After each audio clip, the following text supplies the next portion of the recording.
Olá, este é o Eco Senado e você vai ver nessa edição um balanço das ações de política ambiental nos primeiros meses do governo Lula. Nossa meta é alcançar o desmatamento zero na Amazônia, a emissão zero de gás de efeito estufa na matriz energética, além de estimular o reaproveitamento de pastagens degradadas. O Brasil não precisa desmatar para manter e ampliar sua estratégica fronteira agrícola. O socorro aos Yanomamis, o combate ao garimpo ilegal na maior terra indígena do planeta. Vamos pra cima!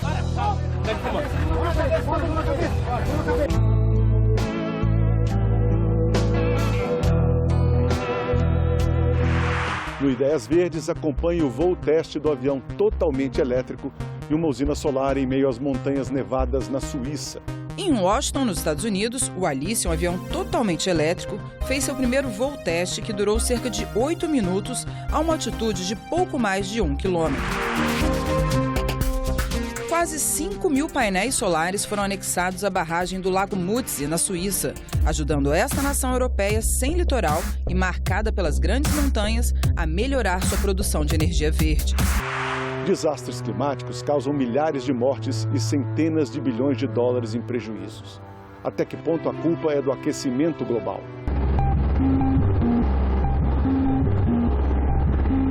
Ano novo, governo novo e uma nova forma de lidar com as questões ambientais.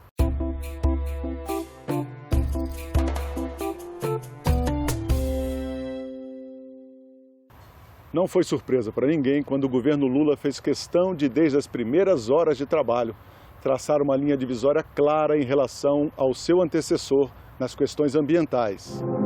Combate ao garimpo ilegal e ao desmatamento. Nossa meta é alcançar o desmatamento zero na Amazônia, a emissão zero de gás de efeito estufa na matriz energética, além de estimular o reaproveitamento de pastagens degradadas.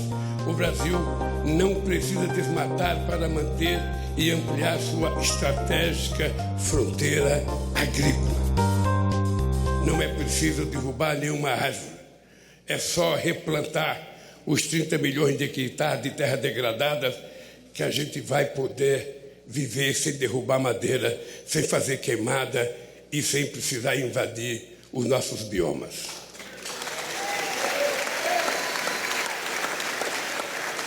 Incentivaremos, sim, a prosperidade na terra, liberdade e oportunidade de criar, plantar e colher. Continuará sendo o nosso objetivo. O que não podemos admitir é que seja uma terra sem lei.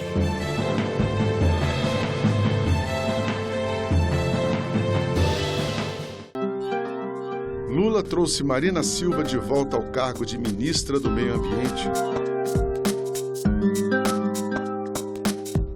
repetindo uma dobradinha de 20 anos atrás. No pacote de decretos assinados pelo presidente, havia 2 tipos de medidas: a revogação de atos da administração Jair Bolsonaro e a adoção de novas políticas para fortalecer a defesa do ambiente. O que vivemos nesses anos que se passaram foi um completo desrespeito pelo patrimônio socioambiental brasileiro.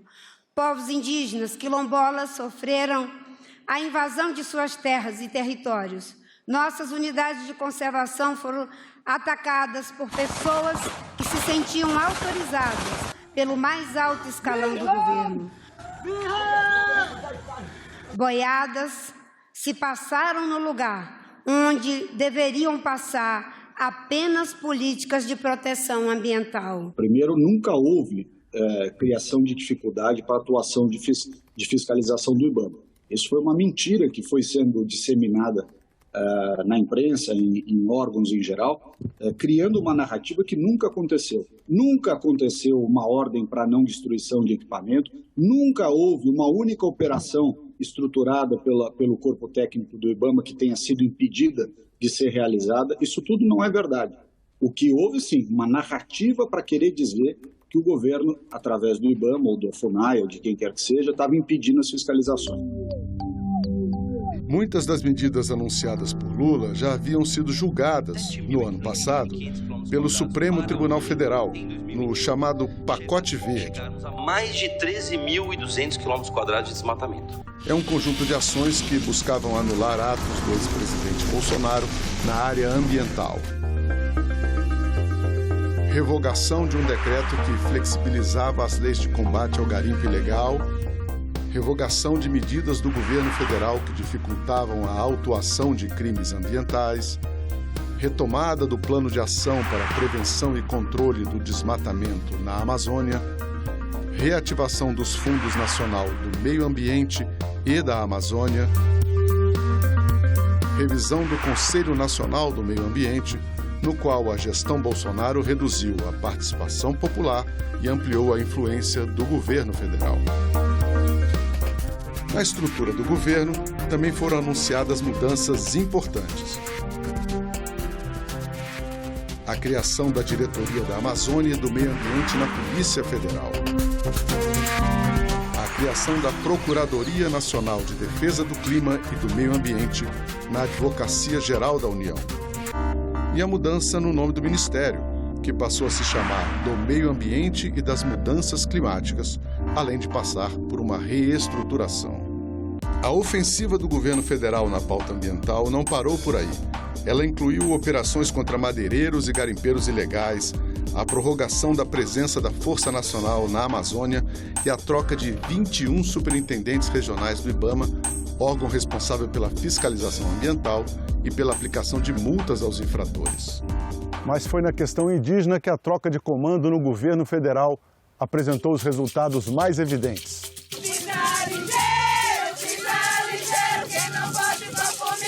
Mulheres indígenas de 93 povos, vindas de 22 estados, participaram da posse da deputada federal Sônia Guajajara como ministra dos povos indígenas.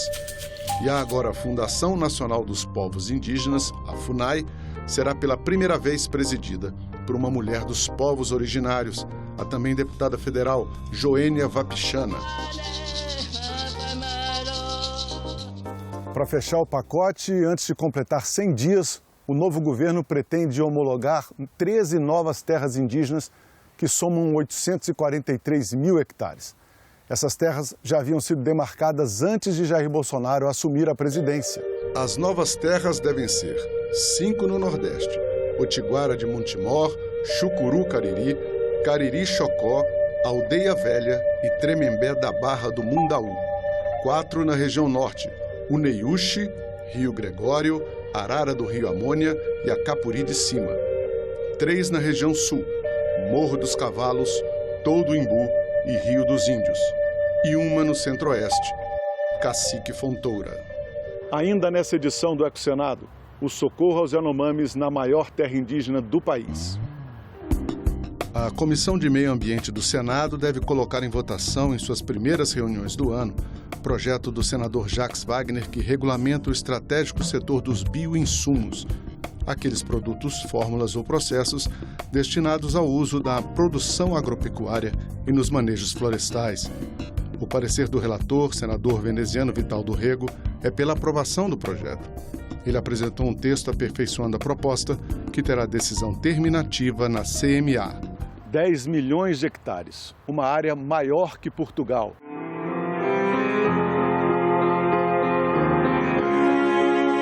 As autoridades sanitárias fizeram o alerta. Centenas de crianças mortas em 4 anos. Milhares desnutridas. A crise humanitária entre os Yanomamis mobilizou governo e sociedade em busca de uma solução que proteja os indígenas e sua terra.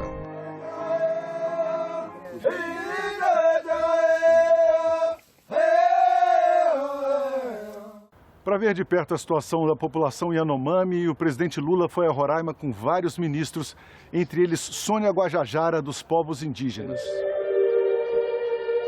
E eu saí daqui com um compromisso com os nossos queridos irmãos, que nós vamos dar a eles a dignidade que eles merecem.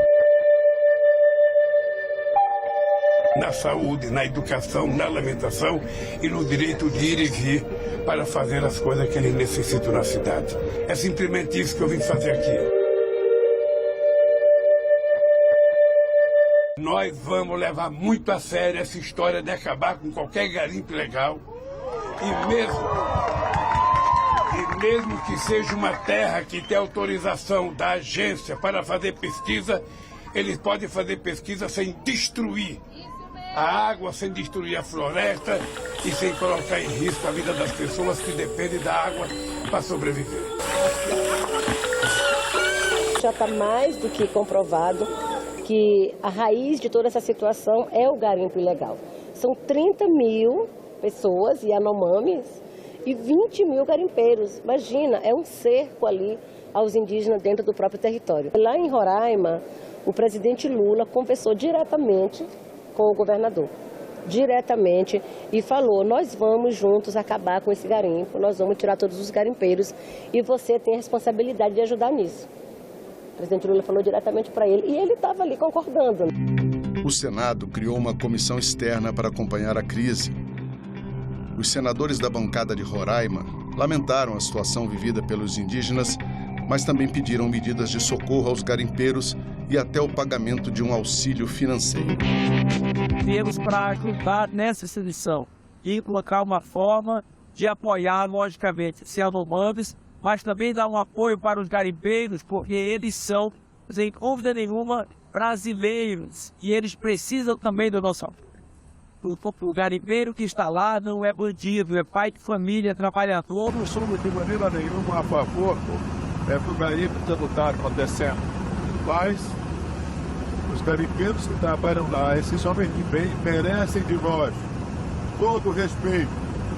E cá o Brasil, que já acolheu milhares de venezuelanos, onde gastamos na operação acolhida mais de R$1,5 bilhão, precisamos também cuidar dos nossos nacionais. Nós queremos sim que os índios e Yanomamis sejam protegidos, que as suas terras elas sejam protegidas também para que sua cultura, os seus usos, os costumes. A situação dos garimpeiros é dificílima, é uma situação até de desespero. Nós sabemos disso, temos recebido imagens todos os dias, todas as horas.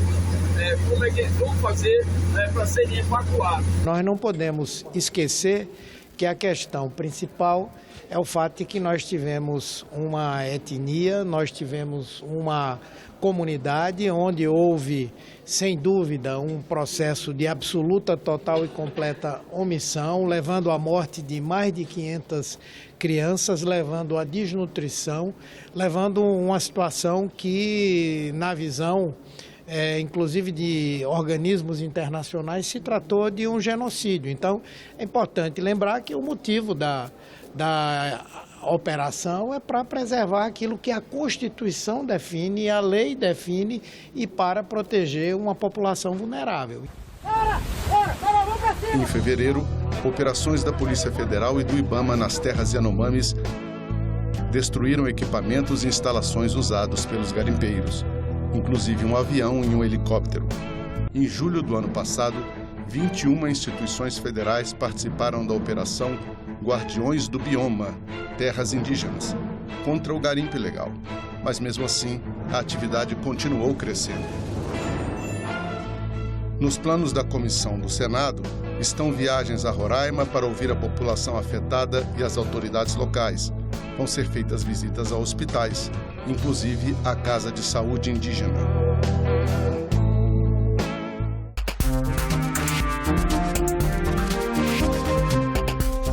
Quase 5 mil painéis solares foram anexados à barragem do Lago Mutsi, na Suíça, ajudando esta nação europeia sem litoral e marcada pelas grandes montanhas a melhorar sua produção de energia verde. Uma das vantagens é que no inverno, os painéis produzem até 3 vezes mais eletricidade do que os que ficam em baixas altitudes, já que as montanhas suíças são menos afetadas pelo nevoeiro no inverno. Os 3,3 milhões de quilowatts-hora anuais abastecem 700 casas. Em Washington, nos Estados Unidos, o Alice, um avião totalmente elétrico, fez seu primeiro voo teste que durou cerca de 8 minutos a uma altitude de pouco mais de 1 quilômetro. A iniciativa é de uma startup israelense, a Aviation, que agora pretende desenvolver uma bateria mais potente carregável em 35 minutos para garantir viagens entre 1 e 2 horas de duração. A empresa quer colocar à venda os modelos para passageiros e de carga até 2027. Terminam no dia 22 de março as inscrições para o Prêmio ANA 2023, que escolhe as melhores ideias para cuidar das águas, do saneamento básico e do desenvolvimento sustentável no país. Podem participar governo, empresas, ONGs, escolas, veículos de comunicação e as entidades reguladoras do setor. As inscrições são gratuitas e podem ser realizadas pelo site premio.ana.gov.br, onde você também confere o regulamento.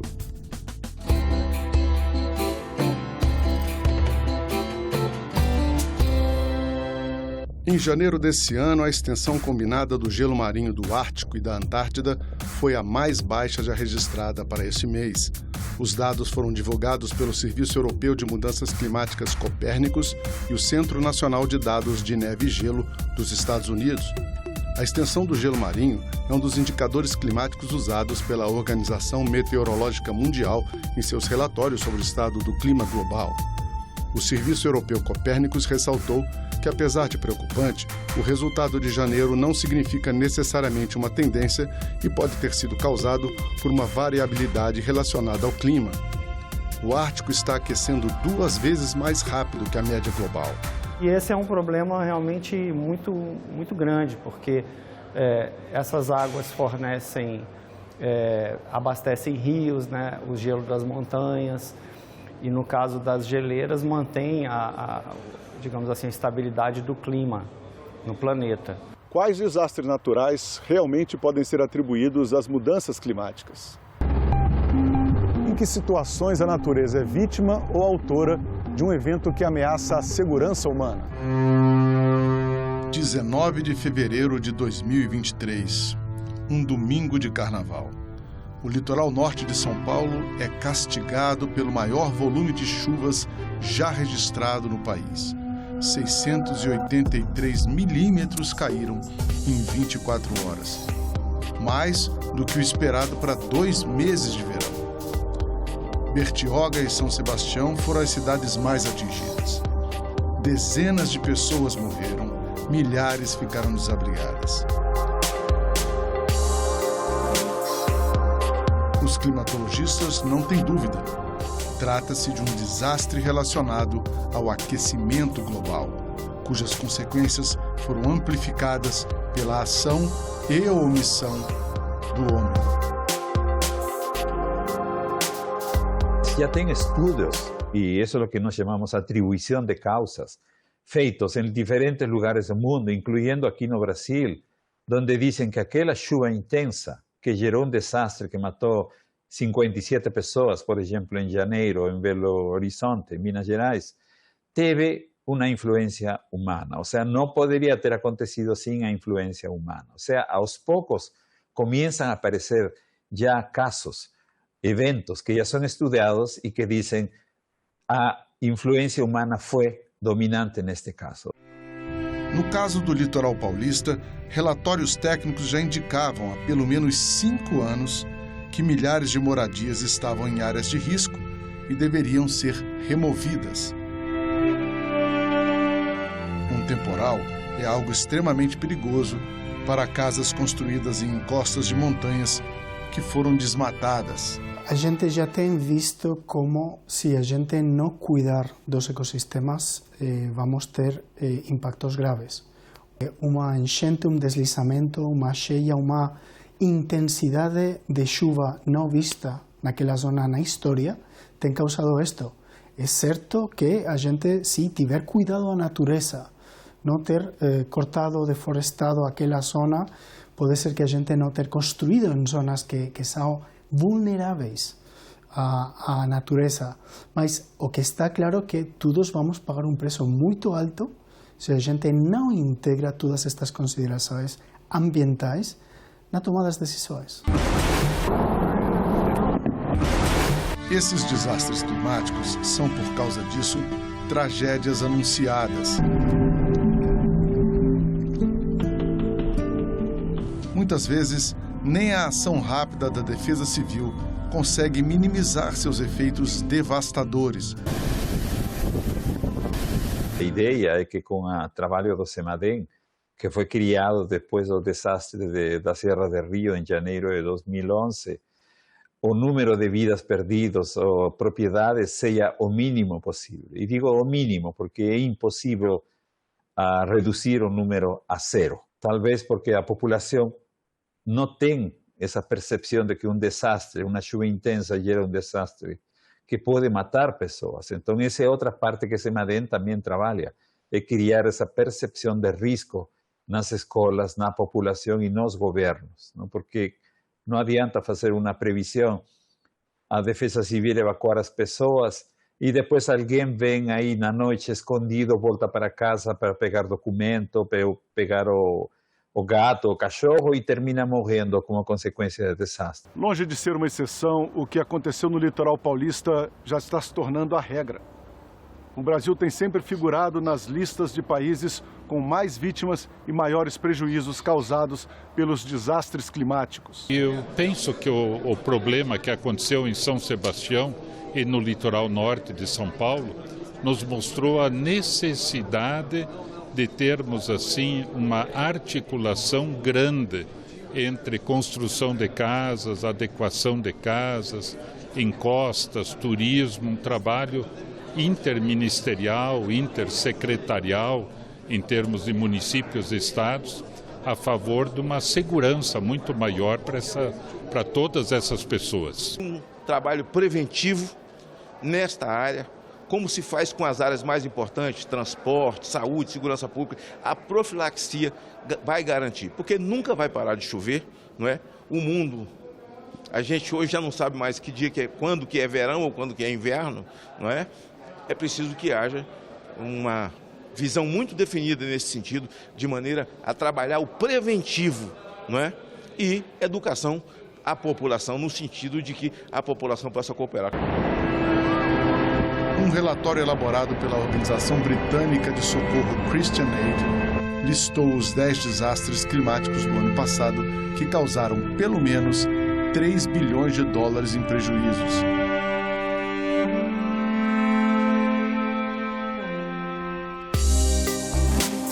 Nesta relação, o furacão Ian vem no topo da lista, após passar pelos Estados Unidos e Cuba. As inundações no Paquistão foram um evento adverso com maior custo humano, 1.500 vidas perdidas. O Brasil aparece nesses dois rankings, em sexto pelas mortes causadas pelas enchentes e em oitavo pelos prejuízos que as secas trouxeram ao país. O Observatório dos Desastres Naturais, iniciativa da Confederação Nacional dos Municípios, confirma que secas e enchentes somadas responderam no ano passado por 56% dos eventos adversos de clima e, em média, cada um deles atingiu diretamente 3.400 pessoas, entre desalojados, desabrigados e vítimas fatais. A conta das vítimas se soma à dos prejuízos financeiros. Só as catástrofes cobertas por seguros somaram 120 bilhões de dólares no ano passado, segundo a Munich Re, maior resseguradora do mundo. Ernest Hauck, que é o geocientista que comanda a divisão ambiental da seguradora alemã, alerta que a mudança climática está tornando a maioria desses eventos mais intensos e mais frequentes. And thirdly, climate change developed with full force.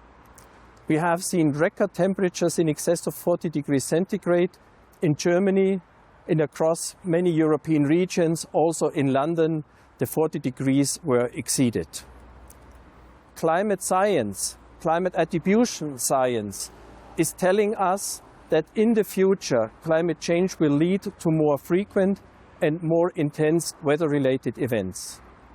We, the insurance industry, have to be prepared for such developments. Desastres climáticos, é claro, não são exclusividade do Brasil ou de países tropicais ou pobres. Em julho de 2001, por exemplo, cidades inteiras na Alemanha foram literalmente levadas pela enxurrada. na maior quantidade de chuva registrada em um século na Europa. Outros países europeus foram afetados, causando no total 200 mortes. The flash flooding events of Germany and neighboring countries, Belgium and the Netherlands, has to be mentioned. Climate attribution science clearly links these flash flood events to global warming, as the probabilities of such events occurring has increased over time. And the physics are very clear. A warmer atmosphere can hold more moisture, resulting in more extreme precipitation. Com temperaturas elevadas e baixa umidade, o risco dos incêndios florestais aumenta radicalmente. Em muitos países, é cada vez mais comum residências entre a periferia das cidades e as áreas florestais, como nas montanhas da Califórnia, por exemplo, onde todos os anos milhares de casas são destruídas pelo fogo. No outro extremo, um estudo publicado na revista científica Nature alerta que mais de 1 milhão de pessoas que vivem a menos de 10 quilômetros de lagos alimentados por geleiras estão sob ameaça por causa do derretimento dessas enormes massas de gelo. A interferência maior é justamente a consequência do aquecimento global. Um aquecimento global maior, os extremos tendem a ser mais intensos. Por isso que vem decisões como o Acordo de Paris, de reduzir as emissões de gases de efeito estufa, reduzir o desmatamento para que esse impacto humano no clima seja o menor possível. O clima muda, que não seja tão extremo como para fazer nossa existência e dos ecossistemas que atualmente conhecemos impossível. Ou seja, nós tentamos de nos proteger no nosso tempo de vida. Eventualmente vai mudar, vai. Não, talvez a gente nem exista como civilização humana, mas a ideia de fazer nosso tempo de vida o mais confortável possível, com medidas de adaptação. Então, tudo isso vai permitir realmente que a gente continue vivendo como está, com segurança hídrica, alimentar, energética. O EcoSenado fica por aqui. Obrigado pela sua audiência. Se você quiser rever ou compartilhar o nosso programa, é só acessar o site senado.leg.br/tv ou o nosso canal do YouTube. Até a próxima!